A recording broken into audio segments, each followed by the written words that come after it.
Oi pessoal, tudo bem com vocês? Hoje eu vim trazer o versículo que se encontra lá em Jeremias 29:13, que diz assim: Se me buscarem de todo o coração, me encontrarão. Vamos repetir? Se me buscarem de todo o coração, me encontrarão. Está aí mais um versículo para vocês aprenderem, né? Aqui é o nosso mapa. Se buscarem a Deus de todo o coração, vocês o encontrarão. Aprendam o versículo, certo? Leiam na Bíblia de vocês. A gente vai para a nossa dinâmica. Eu tenho aqui uma vela. E nós vamos fazer uma pequena comparação entre a obediência e a desobediência. O nome da nossa dinâmica é a consequência da desobediência, né? Quando nós somos obedientes, nós nos alegramos, ficamos felizes, né, diante da presença de Deus e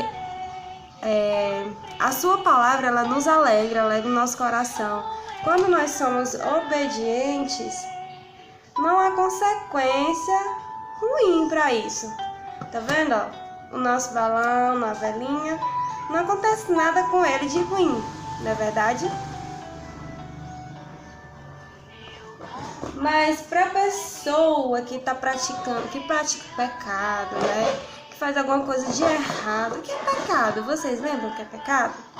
Pecado é tudo aquilo que vemos, ouvimos, falamos e pensamos que desagrada a Deus. E isso deixa o nosso coração todo sujo, né?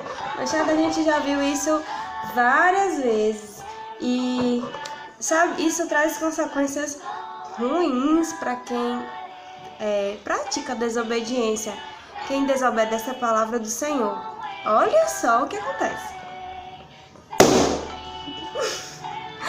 Acaba acontecendo algo muito ruim com o nosso balão, né? Que foi a comparação que eu trouxe para vocês hoje. O balão que nós comparamos com a obediência, ele não estourou, não aconteceu nada de ruim com ele, mas o balão que a gente comparou com a desobediência, ele acabou tendo o fim não desejado, né? Então, que nós possamos ser crianças obedientes, ser pessoas obedientes. Vamos para a nossa historinha? Bom, vocês lembram do último rei que nós estudamos com a tia Maria Edna? Nós estudamos sobre o rei Josias. Josias, ele foi um bom rei, né, para a nação de Judá, o reino do sul. Josias, ele obedecia a Deus, ele levou o povo, né, a se voltar para Deus novamente, que o povo andava muito afastado do Senhor.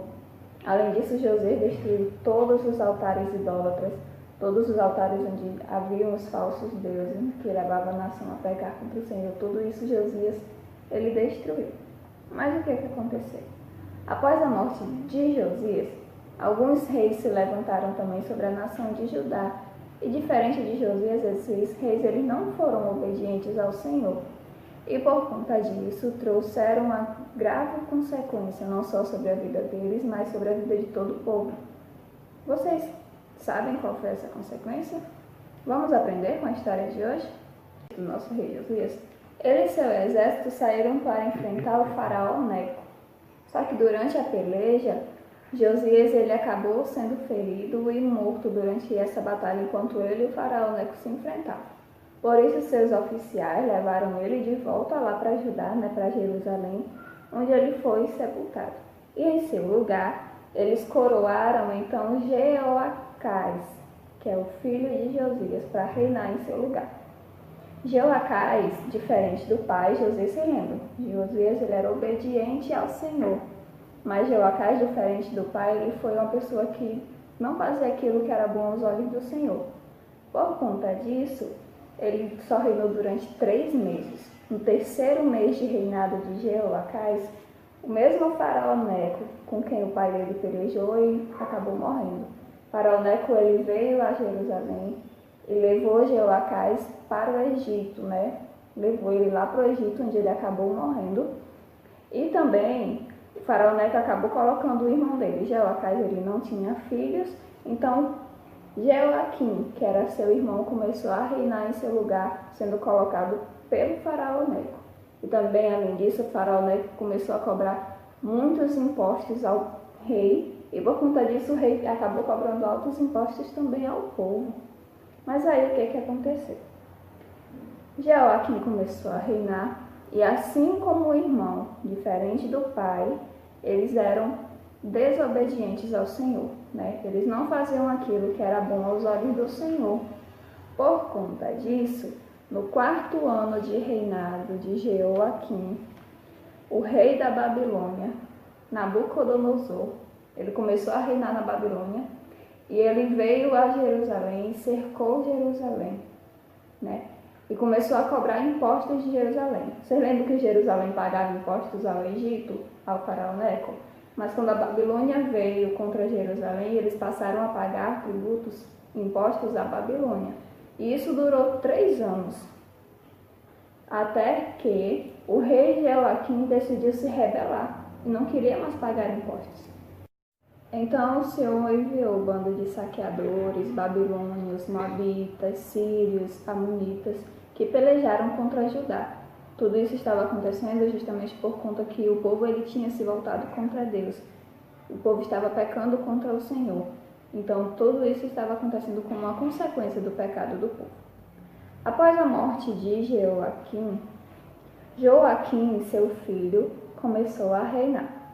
E como o pai, Joaquim também foi alguém que não fez aquilo que era bom aos olhos do Senhor. Ele não obedecia à lei do Senhor, ele acabou adorando falsos deuses, não é? Toda a nação ela passava por esse pecado da idolatria, eles serviam e adoravam falsos deuses, né? E essas práticas repugnantes, elas não eram agradáveis aos olhos do Senhor, eles faziam coisas que não agradavam a Deus. No 3º mês de reinado de Joaquim, filho de Jeoaquim, né? O rei Nabucodonosor, o exército do rei, eles cercaram Jerusalém. O próprio rei chegou aí a Jerusalém e levou Joaquim para a Babilônia. Junto com Joaquim, não foi só o rei Joaquim, foi o rei Joaquim, sua mãe, e muitos do povo foram levados para a Babilônia, como servos, como escravos para lá. Isso foi num total de mais ou menos 10.000 pessoas que foram levadas junto com o rei Joaquim, isso no 3º mês do reinado dele para a Babilônia. E ficaram em Jerusalém somente aqueles que eram os mais pobres e alguns que eram da corte do rei também. E no lugar de Joaquim, começou a reinar o seu tio, que é Zedequias. Zedequias, ele passa a reinar então, e quando ele começa a reinar, o rei Nabucodonosor faz com que ele jure, né, que vai ser obediente a ele, e Zedequias com certeza promete, né, a obediência ao rei da Babilônia, que é o rei da Babilônia que coloca ele como rei sobre Judá. Só que chegou um período em que o rei Zedequias decidiu que não ia mais servir ao rei da Babilônia, não. Por mais que ele tivesse feito um juramento em nome do Senhor, ele decidiu que não ia mais servir ao rei da Babilônia. Nessa época, Judá, a nação de Israel, estavam realmente cometendo vários pecados contra o Senhor. Zedequias era uma pessoa teimosa, né? Ele era duro, ele não ouvia, né? Até mesmo Deus ele enviou profetas, até mesmo o profeta Jeremias, para advertir a ele, advertir o povo, dizer que eles estavam pecando, falar sobre o que aconteceria à nação se eles não parassem de pecar. Mas nem o rei, nem os sacerdotes, nem o povo, eles queriam ouvir aquilo que Deus estava enviando por meio de seus profetas, né? Eles se recusaram a ouvir a voz do Senhor, até que chegou um dia em que era realmente tarde demais. Durante o 9º ano do rei Zedequias, Nabucodonosor e todo o seu exército vieram contra Jerusalém e a cercaram. E passaram 18 meses fazendo cerco contra Jerusalém. Eram muitos soldados cercando a cidade de Jerusalém. E isso durou 18 meses. Ou seja, se a cidade estava cercada, o povo não conseguia nem sair e nem comida entrava dentro da cidade. E durante todos esses 18 meses, após esses 18 meses, o povo começou a passar por uma grande fome, né? A água, a comida dentro da nação de Judá começou a acabar e o povo passou por uma grande fome. O profeta Jeremias, ele chega a descrever, quando ele faz uma profecia sobre o que aconteceria com a nação de Judá por conta de seus pecados, ele chega a falar que a fome seria tanta que as mães iriam querer até mesmo matar os seus próprios filhos para se alimentar deles, para vocês imaginarem quanto que estava sendo escassa a comida e quanto o povo estava sofrendo naquele momento. E tudo isso por conta que eles se recusavam a se voltar para Deus, a buscarem ao Senhor, né? Eles continuavam em suas práticas, por mais que Deus, por diversas vezes, Deus não enviou somente o profeta Jeremias, Deus enviou vários profetas ao povo que advertiam ao povo, que chamavam a atenção do povo, e isso por muitos anos, não foi um, nem 2, nem 3 anos. Isso aconteceu por muitos e muitos anos, Deus chamando a atenção do povo, e o povo não se voltava, o povo continuava com o coração endurecido contra o Senhor. Então, Nabucodonosor, junto com seu exército, cercaram Jerusalém durante esses 18 meses. E o povo passou a sofrer por conta da fome na cidade, que tinha se tornado muito severa, né? Alguns soldados da nação de Judá, eles acabaram abrindo brechas no muro e decidiram fugir durante a noite, porque com certeza eles iam perecer, além de estarem fracos por conta da fome, né? Tinha um grande exército da Babilônia cercando a nação. Então eles decidiram fugir. Junto com eles também decidiu fugir o próprio rei Zedequias. Porém, os soldados da Babilônia acabaram descobrindo tudo, né? Foram atrás deles, pegaram o rei Zedequias e levaram ele até o rei da Babilônia. O rei da Babilônia fez algo muito terrível. O que foi que ele fez? Matou todos os filhos do rei Zedequias na frente dele, e após matar todos os filhos do rei Zedequias, também arrancou os olhos dele. O rei Zedequias não via mais nada. Também ele foi preso em correntes e foi levado para a Babilônia. O exército então atacou a cidade de Jerusalém, né? Entrou dentro de Jerusalém.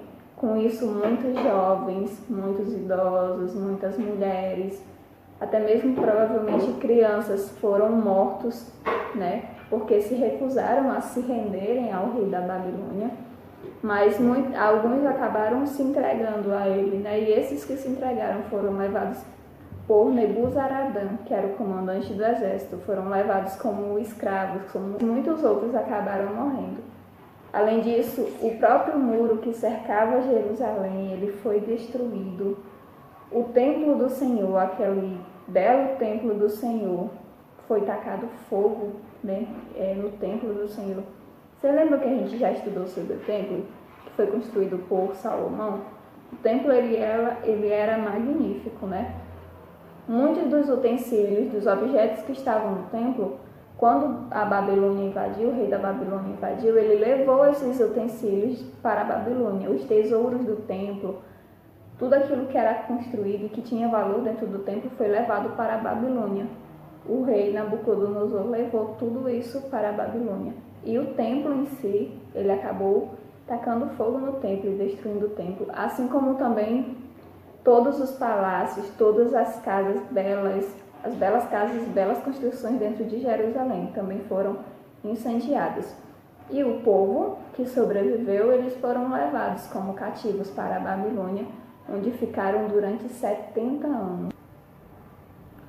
Que triste, não é, crianças, essa história? Tipo, a nação de Israel, ela literalmente foi destruída e seu povo foi levado para a Babilônia para servirem como servos aos reis e aos filhos desses reis durante 70 anos, que foi o período que durou o cativeiro deles. E tudo isso, né, consequência da desobediência, do pecado que eles estavam cometendo contra o Senhor. Por um momento, a gente podia ter pensado que, tendo o rei Josias, né, sido pai de muitos dos reis que vieram depois, tendo o rei Josias feito o povo se voltar para Deus, ele mesmo se voltou para Deus, não é porque ele era um rei que foi obediente ao Senhor. A gente podia pensar que a nação então se voltaria realmente para Deus e se arrependeriam de seus pecados, né? E serviriam ao Senhor de todo o coração, mas aí a gente vê que após a morte do rei, com outros reis surgindo, a nação ela volta às suas antigas práticas de pecarem contra Deus, de desobedecerem ao Senhor, de servirem outros deuses, né? E tudo isso, então, gerou essa consequência sobre eles, porque tudo isso era mal aos olhos do Senhor, nada disso agradava ao Senhor. Mas apesar de tudo que a gente ouviu hoje, da consequência que veio sobre a nação de Israel, sobre a nação de Judá, a destruição de Judá, nós podemos encontrar na Bíblia algo que é muito lindo, que é uma promessa de Deus. Deus ele manda que o profeta Jeremias ele atuava como um profeta na época, assim como o profeta Ezequiel também já estava atuando como profeta nessa época. Deus manda uma mensagem a Jeremias e pede que Jeremias ele escreva uma carta ao povo que está na Babilônia, o povo que está lá no exílio, em cativeiro. E nessa carta, Deus comunica ao povo que o cativeiro seria durante 70 anos, mas havia uma promessa para eles, que após esses 70 anos, Deus ele faria com que eles voltassem novamente para a casa deles, né? Eles retornariam ao lar deles. E Deus promete que se eles buscassem ao Senhor de todo o coração, o Senhor então os ouviria novamente, né? Nesse momento o povo se encontrava afastado de Deus, mas eles tinham uma promessa de Deus, de que após os 70 anos eles voltariam para casa e eles buscariam a Deus e seriam ouvidos pelo Senhor. E da mesma forma, nós hoje podemos aprender também com essa história. O que é que a gente pode aprender?